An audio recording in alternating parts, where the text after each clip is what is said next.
I'm a strange kind of omega. Back when I first presented during childhood, the tests confirmed it. I secreted omega hormones, no doubt about it. And yet, to this day, no one knows what my pheromones actually smell like. I do go into heat, but compared to other omegas, my symptoms are barely noticeable. Just a little more uncomfortable, a little more sensitive than usual. And because no one can actually smell my pheromones, I don't have to worry about affecting any alphas nearby. Such a waste, David.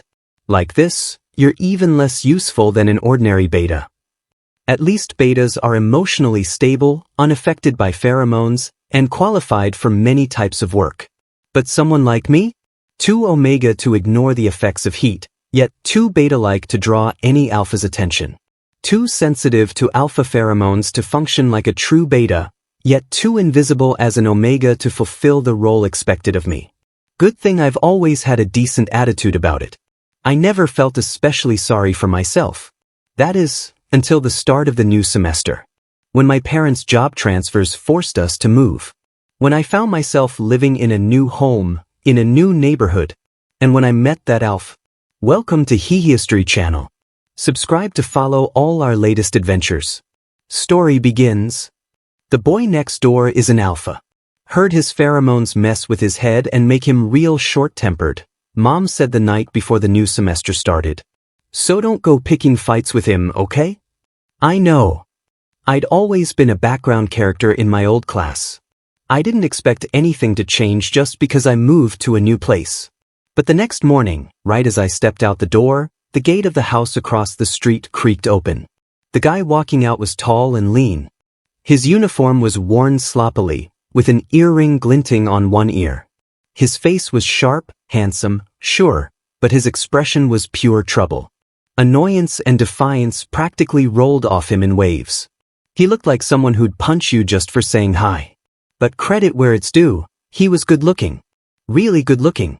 Still, I couldn't tell what kind of pheromones he had. He kept them sealed up tight. Out of basic courtesy, I nodded and introduced myself. Hi, I'm David Chastain. Just moved in. He stared at me without a word, lips pressed together. Then his brows drew together suddenly, like something had just pissed him off. My heart skipped. Seriously? Was his temper that bad that even saying hello rubbed him the wrong way? Awkwardly, I let out a little laugh and ducked my head, quickly heading toward the subway station. Not even a few seconds later, I heard footsteps behind me, close, but not too close. He had long legs and kept up with me effortlessly, like he was out for a leisurely stroll. Which was weird because there was a car parked outside his house. I assumed he had a driver or something. So he lived in a mansion, but still took the subway like me? It was peak rush hour, and the train was packed. I just found a semi-decent spot to stand when someone stepped in behind me. He was tall. Easily a full head taller than me. Both of his hands braced on the overhead rail, boxing me in on either side. When I glanced over my shoulder, I caught a glimpse of that unmistakable jawline. Yup, the new neighbor. He was still looking at me with that same mix of annoyance and something else. I tugged at my backpack strap, trying to pretend I wasn't cornered. I didn't realize that the motion pulled my shirt just enough to expose the nape of my neck, right where my gland was. And maybe it was just me, but I could swear he was leaning in. Despite all the people who'd already exited at the transfer station, he stayed this close. Too close. Then, goosebumps erupted across my skin. I felt it. A breath, soft, shallow, ghosting over the bare skin at my neck. Circling. Lingering. This wasn't my imagination. I whipped my head around. He was staring at me still, eyes narrowed and intense. In all my years as an omega, no alpha had ever reacted to my scent. Most couldn't even smell it. But I'd read enough stories. Seen enough news. Was he one of those alphas? The kind who'd go into rut just by catching a whiff of any omega nearby? I started. We're here, he cut in. His voice was rough around the edges, with a low, scratchy tone that somehow sent a strange jolt through me. I'm Antonio Granville, he said. Let's get along.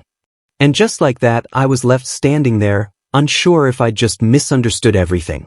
Because honestly, he didn't seem like a creep. We walked into the school one after the other. Other than his name, he only asked me one question. What class are you in? I told him. He didn't say another word after that. But it didn't take long to figure it out. Antonio Granville wasn't just some brooding neighbor. He was that guy.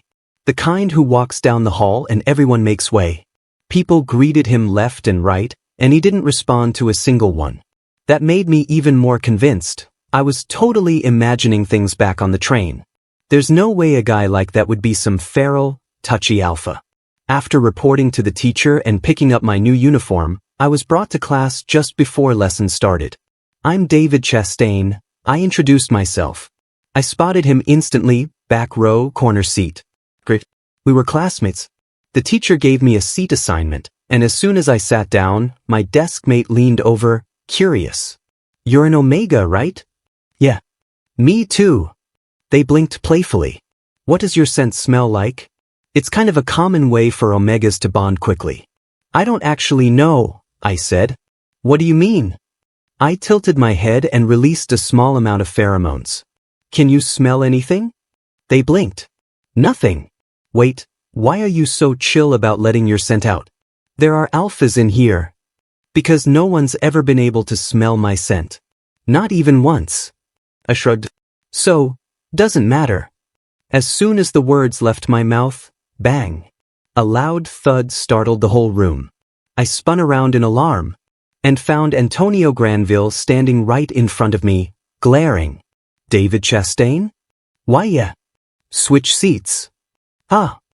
He jabbed a finger at the empty seat beside him. Move over here. Oh no. I was about to get bullied, wasn't I? I'd always flown under the radar in my old school, but now, on day one, I'd already managed to tick off the one person you do not want to tick off. Now that same person was sitting beside me, flipping pages loud enough to echo. He turned his head, scowling at me. Is there something wrong? I asked cautiously. Why are you sitting all the way over there? Come closer. The desks were pushed together, but I'd squeezed myself into the farthest corner like I was scared of catching something. Which, honestly, kind of was. I was terrified that if I accidentally touched him, he'd snap. I mean, I'm an Omega. He's an Alpha. Physically, we're not even in the same league. One shove from him and I'd probably break in half. What's with that look? He grumbled. I'm not gonna hit you. Really?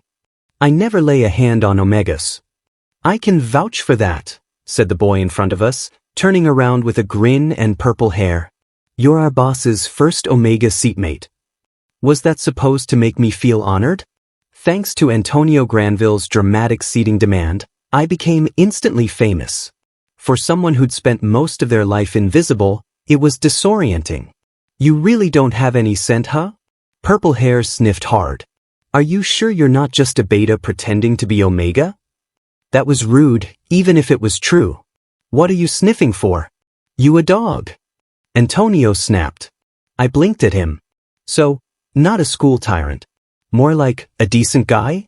You want snacks? He asked. No thanks. Oh. He nodded, then tried again. PE this afternoon. Wanna watch me play? I don't like the sun. Then what do you like to do? I like being alone. Every time I turned down Antonio Granville, the classmates in front of me and to my right would swallow hard, nervously, like I'd just done something reckless beyond belief. Holy crap, the new kid just rejected the school tyrant 3 times in a row. Is he tired of living or what? And the tyrant hasn't even flipped out yet. He's known for his temper, and he hates delicate little Omegas. I heard their whispers, though they tried to keep their voices low. And I couldn't quite understand what the fuss was about. Then Antonio asked one last question.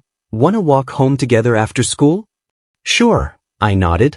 Around us, the entire classroom seemed to exhale in relief, like I'd just prevented a disaster.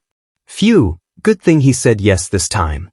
Yeah, I was honestly scared if he got rejected again, Granville would lose it and throw punches. Exactly. That guy's combat level is insane, we couldn't stop him.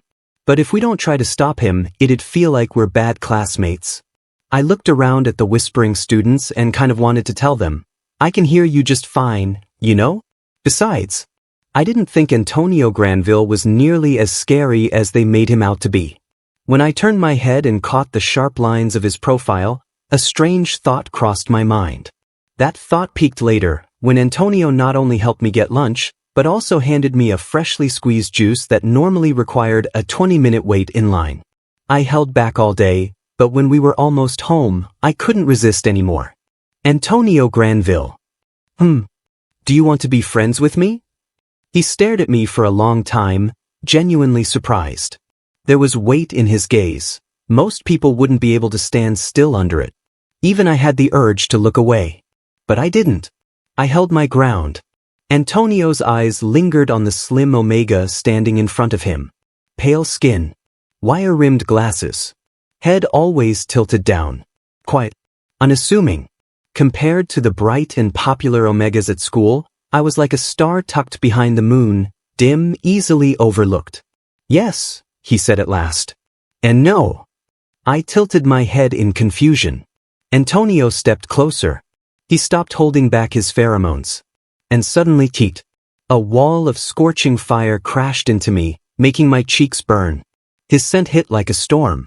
For the first time in my life, I felt what it was like to be overwhelmed by an alpha's pheromones, real, almost tangible. Can you feel it? He asked, voice low. My pheromones? I nodded weakly, swaying. He reached out, wrapped an arm around my waist to steady me, and gradually withdrew his pheromones. The intensity faded, but the scent lingered faintly in the air, like charred wood after a fire. Antonio leaned down, his nose brushing against the back of my neck. His breathing grew heavier as if he wanted to engrave the scent into his lungs. There's something in your scent, he murmured. Something that calms me. I blinked. Your pheromones smell like water. More precisely, like mist in a quiet, damp forest. One breath, and the cool vapor would slip down your throat and douse the flames burning inside. My eyes widened. So my pheromones really do have a scent? Finally, I understood why Antonio had been so kind to me all day. And honestly, I felt relieved. I was happy. Happy that my pheromones could help someone. Happy that someone could smell them at all. Do you feel better when you smell me? I asked, blinking up at him. If so, I can release more. You can sniff all you want. As a kind-hearted Omega, I was simply trying to help. I completely forgot how seductive those words might sound to an alpha. Antonio's grip on my waist tightened in an instant. Ow, I gasped softly. Sorry. His voice was rough for a second before settling down again. He straightened up and took a step back. It's okay. Just keep me company sometimes. Sure. I smiled. If you ever need anything, just tell me. I'll come find you right away. Antonio's throat bobbed as he swallowed down some emotion. You promised, he said, voice low. No takebacks. Doesn't anyone trust people anymore? Was I the kind of person who breaks promises? Of course not. I said, patting my chest. I keep my word. Good, Antonio said, nodding slowly. Then, can I have a pair of your pajamas? Ah, the ones that smell like you. I'm not clueless. I'm a little naive, sure, but not stupid. That kind of request, coming from anyone else, would have set off every alarm in my head. But after spending the day with Antonio, I had this solid mental image of him. A poor, tortured school tyrant, ravaged by his own pheromones. No way could he be a creep. Absolutely not. He probably just needed Omega pheromones so badly that he was desperate. So I nodded. Wait for me. I'll go grab them. Antonio watched me trot home. He nearly lost control right there, had to physically restrain himself from grabbing me and dragging me off like some unhinged wolf.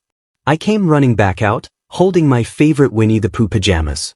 If it's that bad, I said with concern, maybe you should take a suppressant shot? Antonio took the pajamas with visible restraint, resisting the urge to bury his face in them. I'll think about it, he muttered. But if I can't sleep tonight, you can message me anytime, I offered brightly. Just then my mom called from the front yard. David, dinner's ready.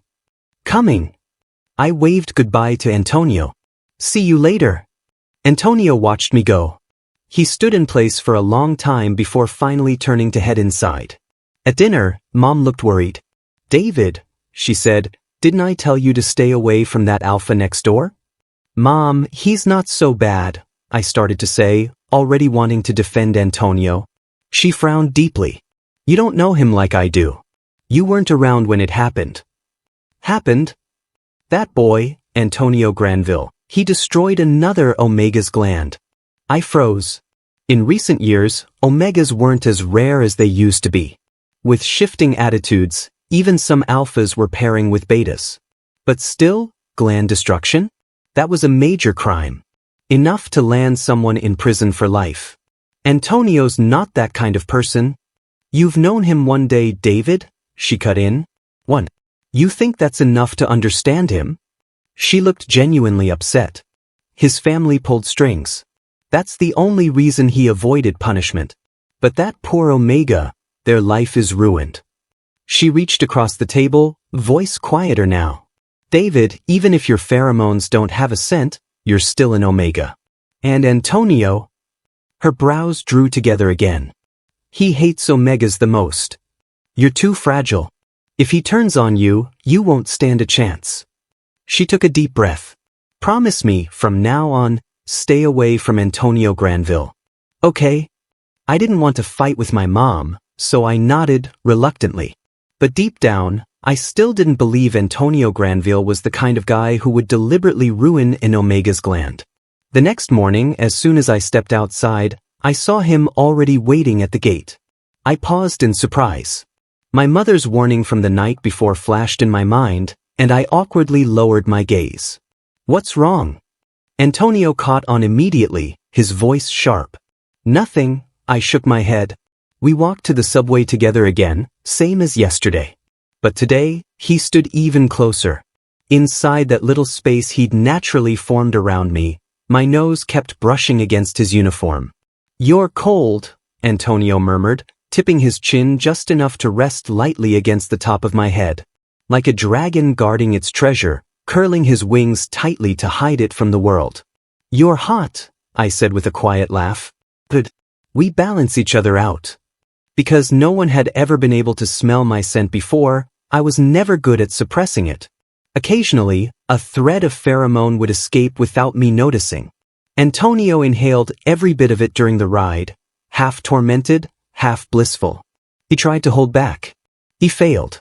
By the time we neared campus, people were already calling out cheerful greetings. I walked beside Antonio and noticed how his cold exterior never changed in front of others. Distant. Detached. Could someone like him really have destroyed an Omega's gland? "Did you eat breakfast?" he asked suddenly. "I brought milk and bread," I replied obediently. "Teeth." He clicked his tongue, ambiguous. "What?" "Nothing." I had a small appetite. Before morning self-study even started, I unwrapped my bread and began to nibble. Tiny bites. Cheeks puffed up like a hamster. Antonio watched me, eyes darkening from bright to murky, then to something sticky. Before I could react, he took the milk from my desk, stabbed in a straw, and held it out to me. "Thanks," I mumbled, drinking from it straight from his hand. I only ate half. I was full. Not finishing? I planned to toss the rest. What a waste. He took the remaining bread and milk without hesitation, devoured them in a few bites, then crushed the trash and tossed it. Perfect shot. Straight into the bin. Purple hair, sitting in front, witnessed everything. His expression was complicated, like he wanted to say something, but didn't. I tilted my head, looking at Antonio for a few seconds. "What?" Just then, the morning bell rang. I shook my head. "Nothing. Time for class." I pulled out my textbook and focused on my reading. Soon I was lost in my own world. When I finished the passage and looked up, I met Antonio's eyes. They were locked on me, intense, dark, with something almost manic beneath. My heart skipped. Mom's warning echoed again and again in my mind. At that moment, I thought, if someone had destroyed an Omega's gland, this expression might be exactly how they looked. "What is it?" Antonio asked, expression returning to normal in a flash. Still not exactly smiling, but more human now. His eyes were softer. I want to ask you something, I said carefully, leaning closer. You don't have to answer if you don't want to. And if it's rude, I'll apologize in advance. Go ahead. I won't be mad. His voice was gentle, probably because I leaned in on my own this time. Did you ever, I hesitated, did you really destroy another Omega's gland? I thought he'd explode. I braced for it. But to my surprise, he didn't. His face barely changed. But purple hair in the front row went pale. He looked at me like I'd just signed my own death sentence. Antonio propped his chin on his hand, voice casual. Where'd you hear that? Come on, tell me.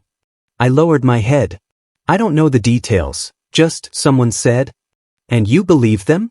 I shook my head furiously, grabbing his sleeve. No, I didn't. We hadn't known each other long, but I wasn't blind. He might not be gentle, but that didn't mean he was a monster. Maybe you should believe it. Antonio turned back to his book, flipping a page. What do you mean? I did destroy someone's gland. He glanced sideways at me. Scared now? I froze. My grip on his sleeve loosened. Not because I was afraid, but because I could feel it. He wasn't happy. I'm sorry. I lowered my voice. No need. He said quickly. If you're uncomfortable sitting next to me, move during break. Purple hair stared at me like I was the biggest idiot alive. Do you even know what kind of disaster you just caused? I stayed silent. Antonio lowered his lashes, hiding every trace of emotion. Class ended. Still, I said nothing. Antonio shoved his hands into his pockets and walked out, swaggering like he didn't care about anything. He didn't return the whole morning. Then lunchtime came. You, purple hair barked. He was standing over me, a few others at his back. What? You seriously asking me that? He sneered. Still sitting there like you belong? Move. No, I clutched the edge of my desk. Don't make me drag you. He wasn't one of those polite types who avoided hitting Omegas. His glare burned with frustration. He looked like he'd rather kick me straight out the front gate. I'm not moving. My voice trembled, but I held my ground. He kicked my desk. It toppled with a crash. Water bottle, books, pencil case, all over the floor. Antonio didn't ask me to move, I said, shoulders shaking. Why should I listen to you? In truth, I was terrified. I'd been invisible my whole life, never once tangled with a delinquent. But somehow, deep down, I knew, if I moved, I'd regret it forever. You think just 'cause our boss looks nice to you, you can step on him? Purple hair sneered, boot on my desk. Saying crap you shouldn't be saying. You've got some nerve. I curled into myself, back pressed against the wall. Already bracing for the hit. What the hell are you doing? The voice cut through the room, sharp and furious. I looked up. Antonio was at the door, brows drawn in a deep scowl. Boss. Purple hair whipped around. You're back. He motioned to the others. Quickly, they gathered my scattered things to avoid Antonio's wrath. Antonio had a takeout bag in one hand. He met my eyes from across the room. Then he sighed, long and tired. David. What? Are you hungry? I blinked. He held up the bag. I got lunch for you. From Red House. Want it? Red House, fancy place near school. Great food. Price. He said it like it was nothing, but for some reason, my nose stung. I regretted asking that question this morning. I resented the fact that I hadn't even done anything wrong, but still got my desk kicked over. I'll eat. I stood up. Antonio looked at purple hair. Clean this up before we get back. Understand? His tone wasn't harsh, but purple hair shivered anyway. Understood. It wasn't until Antonio Granville and I left the classroom together that the remaining students finally found their voices. Holy shit. Holy shit, holy shit. Holy shit, holy shite. Enough with the damn holy shit. I've told you all, study harder. Or when something actually happens, all you can say is, holy shit. Purple hair fumed, stomping his foot. What the hell are you looking at me for? Get your asses over there and clean up. Can you believe it? Our boss really didn't care? He's got to be under some kind of spell that transfer student put on him. No, seriously, I was sitting in the front row, I swore we were about to see blood again, and then all the boss said was, "You can change seats if you want." Be precise. He didn't make David move, he gave him the option. That's different. Antonio Granville's temper had never been anywhere close to gentle. Sure, when he was younger, it was just impatience, easily irritated. But the thing that made him truly hate omegas was that incident. My pheromones are intense. You know that. Antonio said as we walked down the stairs together, staying just half a step ahead of me. I paused, realizing he was explaining himself. Before you, I couldn't handle any omega scent. Some omegas had pheromones that were sweet and fragrant. To Antonio, they were nauseating. So every time I went into preheat, I'd inject suppressants immediately. But that time, someone stole them. Antonio came from a prestigious family. His pheromones were aggressive, powerful. He was destined to stand at the top of the pyramid. Even with his bad temper, there were always people trying to cling to him. An alpha's susceptible period was the perfect time to make a move. If he lost control and marked someone, that omega would have every reason to demand responsibility, to tie themselves to the Granville name. But Antonio hated losing control. Hated being ruled by emotion. Suppressants or not, he was determined to endure. That time, though, they didn't just steal his injection. They drugged him, and then locked him alone in a room, with an omega deep in heat. It was a setup, the trap, and they were determined to push him over the edge. But Antonio held out. Barely. The omega, desperate, kept trying to press their scent gland against his mouth. Antonio, half delirious, shoved them hard. They crashed into the mirror, one of those full-length ones meant for mood. It shattered. A shard stabbed into their neck, right into the gland. Antonio never wanted to talk about it. It was the stain on his record. But as rumors spread, the story twisted. People said he tried to force the omega, failed, and out of rage, deliberately destroyed their gland. He didn't care to correct them. Let them talk. If anything, it helped. Fewer omegas tried to throw themselves at him after that. Who could have predicted? He'd actually find one omega he liked. Antonio stopped walking, glancing back at me. What's with that face? His tongue clicked against the roof of his mouth, annoyed. Still scared of me? I hesitated, then tugged gently on his sleeve, edging closer. Right then, he caught another whiff of that cool, misty scent. The fire in his blood sizzled out, leaving only smoke. I tentatively released more of my pheromones and asked, "Does this helps?" That damp forest scent clung to him like dew. I tilted my head, gazing up at him. His atoms apple-bobbed, once, twice, and his fingers twitched. Finally, he couldn't hold back. He reached out, brushed back my bangs, and took off my glasses. In his eyes, I wasn't some faint star hiding behind the moon. My eyes held an entire galaxy. "What are you two doing?" The Dean of Discipline's voice exploded down the hallway, his short legs storming toward us. "Kissing in school? In broad daylight? Do you have any respect for the rules?" I turned my head, stunned. "Director, you misunderstood." Antonio's voice was calm as ever. My desk mate got an eyelash in his eye. I was helping him blow it out. "You think I'm blind? You expect me to believe you weren't kissing?" The dean, seeing who it was, couldn't exactly explode. He had to play the nice guy card. "This is a school. A place for learning. If you're gonna fall in love, can't you wait until after class?" "Wait, what?" I'd been a little dazed, but as soon as I realized he thought we were dating, my face went crimson. I waved my hands wildly. "We're not. We didn't. You really got it wrong, Director." "Ahem." The dean cleared his throat. All right, get going. Just don't let it happen again." I opened my mouth to explain more, but Antonio grabbed my wrist and started walking. "We're not gonna explain?" I asked, stumbling after him. He wouldn't believe us anyway. I started to worry, would the dean call our parents? But suddenly, Antonio stopped in his tracks. A second later, I caught it, his pheromones. They weren't like before. There was a hint of instability in them now. something barely held in check. I began. He shut his eyes, inhaled deeply, and shoved the food bag into my hands. Go to the cafeteria. I'm heading to the infirmary. Wait.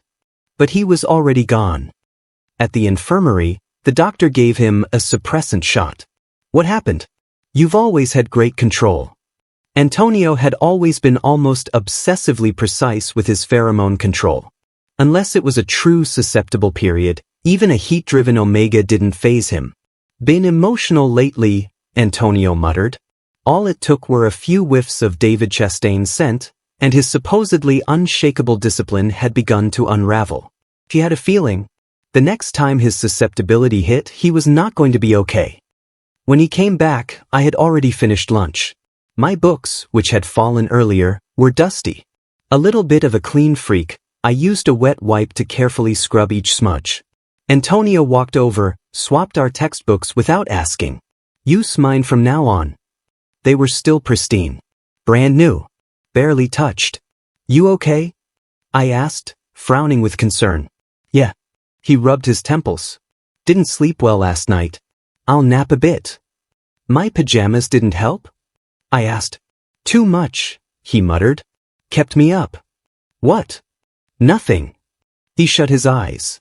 And slept the entire afternoon. At first, he stayed on his desk. But the deeper he slept, the more he drifted toward me. I watched in real time as his head crossed the desk's dividing line. His entire upper body leaned over. Purple hair kept glancing back, clearly struggling to say something. I didn't want to wake Antonio, so I kept shifting closer to the wall. By the time he rested his head on my arm, I had nowhere left to retreat. Then, as if afraid I'd vanish, he gripped my wrist in his sleep. Tightly. He stayed like that for the rest of the afternoon. My arm went completely numb. Purple hair let out a slow whistle, giving me a long look, half awe, half pity. Want a candy? He asked sheepishly. He was trying to make peace. Maybe felt guilty about lunch. I didn't like sweet things, normally. But I didn't have the heart to say no. Thanks. I'll unwrap it for you, he offered, weirdly polite. I popped the candy into my mouth, tongue pushing it around. Antonio stirred. Eyes still half-lidded, he stared at me, gaze landing on my puffed cheek. He poked it. What's that? Candy. I mumbled. Want one? I meant for Purple Hair to get him another. But Antonio just stared at me for a while. Then, slowly, he curled his finger, motioning me closer. I leaned in, confused. What? My voice cut off. He tilted my chin, leaned forward, and kissed me. With a flick of his tongue, he took the candy, half-melted, from my mouth and into his. The once noisy classroom fell silent in an instant, like boiling water flash-frozen into ice. Antonio Granville wrinkled his nose and muttered, "Doesn't taste good," but he didn't spit the candy out either. He had slept well. At that moment, he was like a big, lazy lion stretching its invisible tail leisurely, propping his chin up with one hand, lazily staring at me. His eyes drifted away, but after a few seconds, they came back, landing on me again. Then I heard him mumble under his breath. Shit, how can someone be this cute? It's criminal. I froze. Completely stunned. My brain stopped working, and I could only stare at Antonio in disbelief before suddenly snapping my gaze back to my textbook, frantically pretending to read. But the blush that spread from my cheeks to my ears and down my neck betrayed me completely. Especially the gland at the back of my neck, hidden beneath my hair, tingling faintly, as if awaiting the touch of an alpha's pheromones. A permanent mark. A lifelong bond. Antonio finally seemed fully awake and looked around the classroom. The silence shattered. Everyone hurried to pretend they were engaged in lively conversations, but their souls were ablaze with gossip. If they could have, they'd be holding up 100 microphones, begging for interviews. Antonio pondered for a second, then turned to Purple Hair and asked for another piece of candy. He handed it to me. Mad? I'll make it up to you with a new one. I ducked my head lower, nearly burying myself in my book. You really shouldn't do that, I mumbled, barely audible. Antonio tilted his head so close that his hair brushed mine. What did you say? It's really impolite, I whispered, ears flaming. We're friends. Friends don't do that. Says who? He replied, voice unyielding. I stared at him, wide-eyed. David, he said with unshakable conviction, let me make this clear, I never planned on just being friends with you. And I understood. I was the only Omega whose pheromones could soothe his volatile scent. Of course he wouldn't want to let that go so easily. I pressed my lips together and closed the book. This wasn't the place to have this conversation. The room was packed with eavesdroppers. Let's talk after school? Antonio raised a brow but didn't push. Fine. Disappointment was written all over our classmates' faces. A juicy moment missed. I've always been calm, never in a rush. Antonio Granville was the complete opposite. The last period he was clearly on edge. Fidgety. Restless. Barely making it to the bell. Talk, he said the moment class ended. He dragged me straight to the equipment room before I could even step out the door. No students around. It was quiet. You said we're not just friends, I said, not looking away. Did you mean what I think you meant? Antonio looked slightly surprised.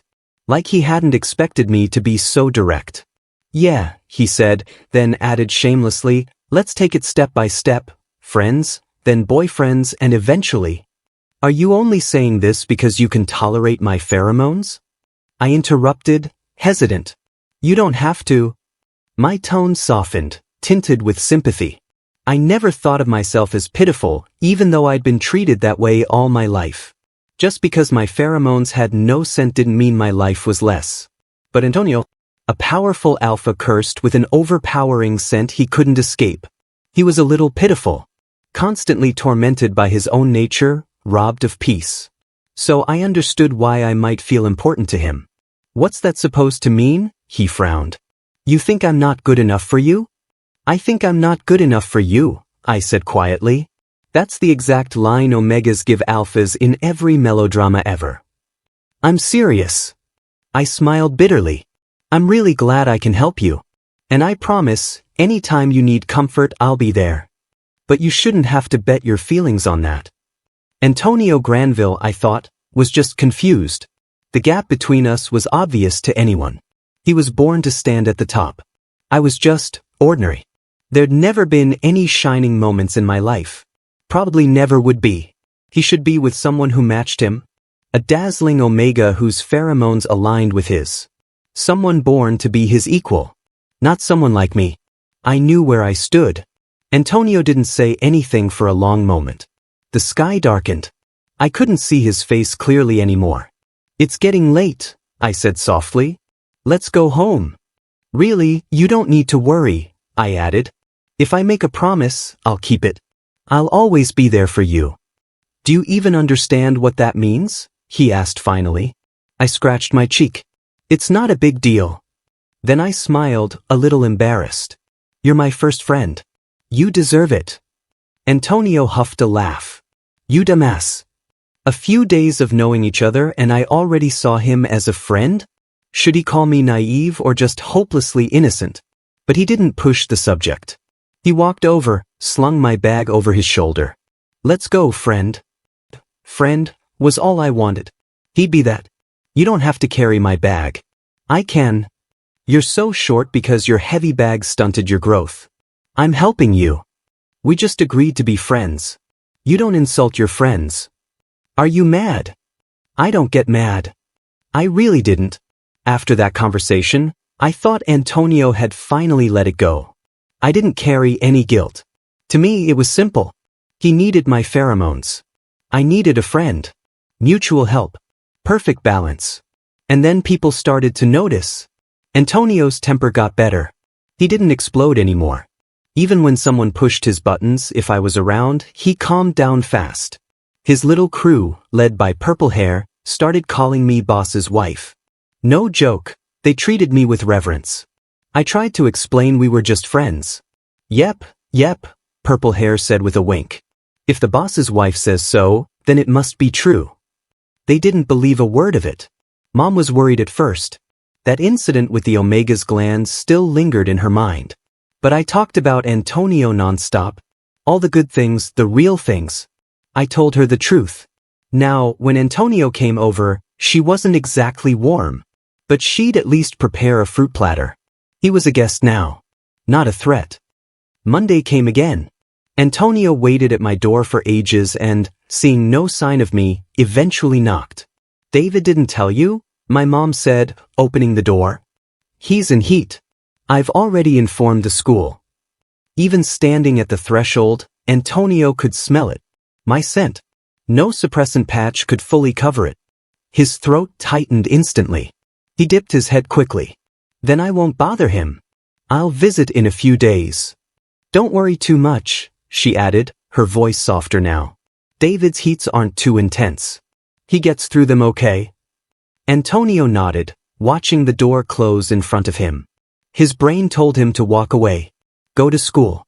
Be rational. But his body wouldn't budge. His gaze drifted upward, to the second floor. David's bedroom. He could smell it. He could feel it. That cool, damp mist wrapping around him again. David was calling for him. Antonio swallowed hard. His control was slipping. He grabbed a suppressant shot and injected it without hesitation. The scent dulled. For a moment he thought he was safe. But the next breath, the fire flared again. Calling him. Begging him. Go to David. Go to David. Go to David.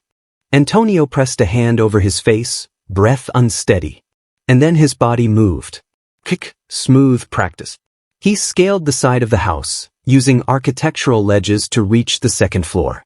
The glass door was shut, but unlocked. One gentle push and it opened. In that instant, David Chastain's scent rushed in like a tidal wave, drowning every last trace of restraint. Antonio fell into susceptibility. He had never entered heat just from scent alone. Until now. The moment I heard the voice, I opened my eyes from where I lay resting on the bed. "Antonio!" I blinked in disbelief. "How did you get up here?" This was the second floor. Antonio Granville didn't answer. He simply reached back and shut the window. In an instant, the room became sealed again. The pheromones between us, thick and heady, churned together in the enclosed space. I had only just managed to push myself halfway up when my body gave out again. What's going on? My limbs were weak, and the craving inside me burned hotter than any heat I'd experienced before.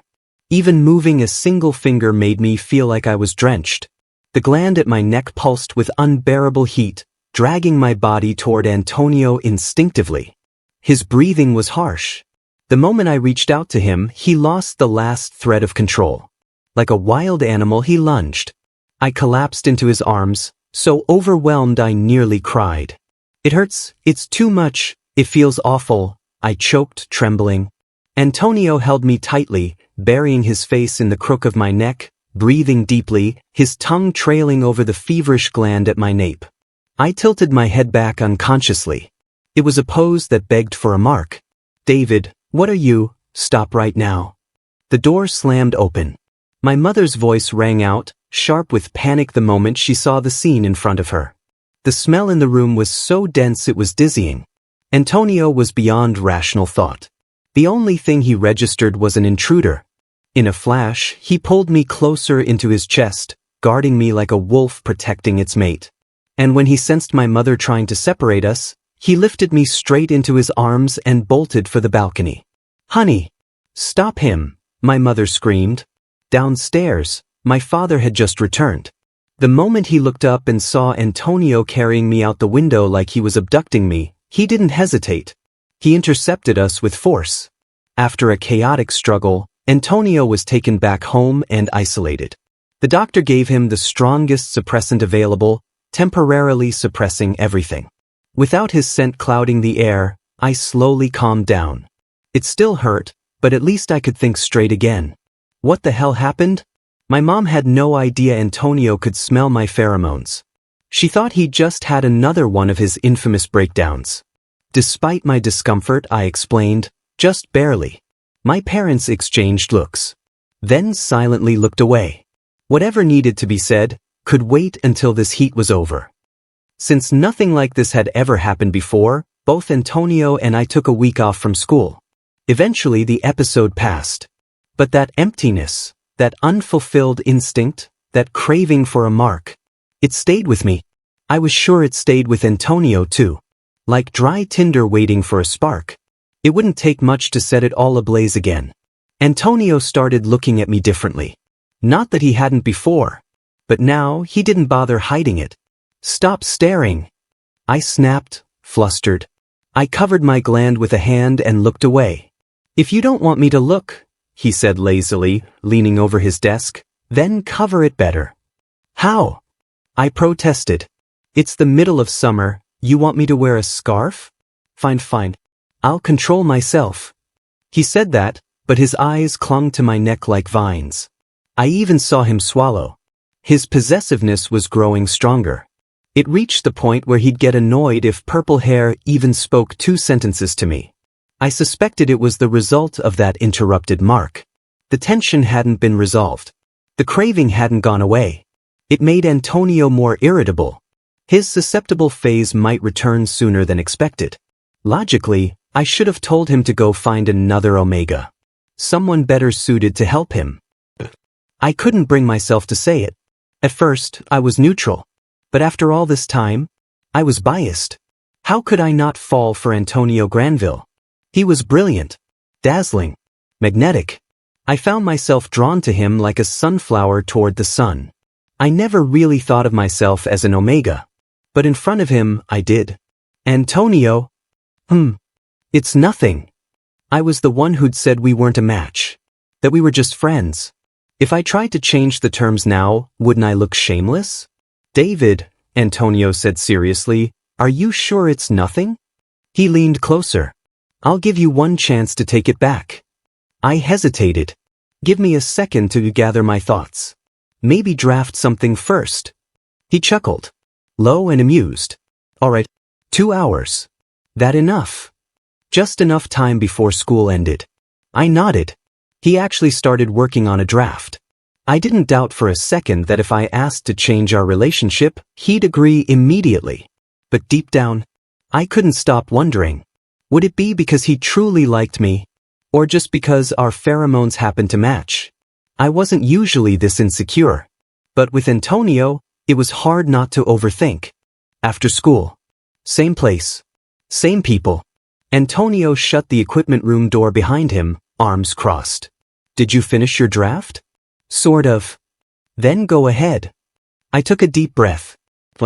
My mind was completely blank. I reached for the paper in my pocket, relieved I'd written something in advance. But then Antonio interrupted. Actually, let me speak first. David Chastain, he said calmly, I'm done playing the friends game. Let's be together.